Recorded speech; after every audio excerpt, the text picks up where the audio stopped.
હા કે આપણી 15 દિવસ તો આપણી ગાડી પડી છે ને આપણે જવાનું છે લોકલ ટ્રીપ મારવા માટે. ફાઇનલી અમારી નદીમાં પણ અત્યારે પાણી આવી ગયું છે. કેમ કે હું અત્યારે તાલપત્રી બાંધી દઉં છું. કેમ કે અત્યારે વરસાદ મીડ્યો થોડો વરાવવા. કેમ કે અમારા અમરેલીમાં અત્યારે વરસાદ અત્યારે ફૂલ બાકાજીકી 3 દિવસથી પડી રહ્યો છે. તો આપણે બાંધી તાલપત્રી બાંધીને આપણે જઈ લોડિંગ કરવા માટે. તો ફાઇનલી લોડિંગ કરીને આપણે પણ નીકળી ગયા. આ છે અમારા દેતર ગામનો ધાતરવડી બ્રિજ. ને અમારે પાણી જો આવું કંઈક નદીમાં આવી ગયું છે મિત્રો. તમારે કેવું નદીમાં પાણી આવી ગયું કોમેન્ટ કરીને ફોલો કરી દેજો મિત્રો. કેમ કે અમારે અત્યારે 3 દિવસથી એક ધારો બાકાજીકી વરસાદ બોલાવી રહ્યો. તો આપણે ફાઇનલી નીકળી જાય. વરસાદ પણ અત્યારે શરૂ થઈ ગયો છે.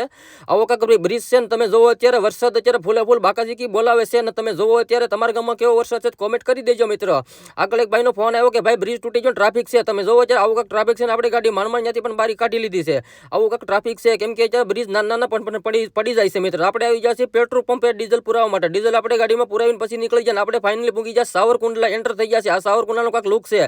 ત્યાં તો સાવરકુંડલા ફાઇટ કે આપણે ટ્રાફિક પણ એટલું થઈ ગયું છે મિત્ર. અમારે ટ્રાફિક પણ બહુ થાય છે. તો આપણે ફાઇનલી આપણે પૂગી ગયા છીએ લોકેશન ઉપર. પણ ગાડી પણ અત્યારે આપણી ખાલી થઈ ગઈ છે.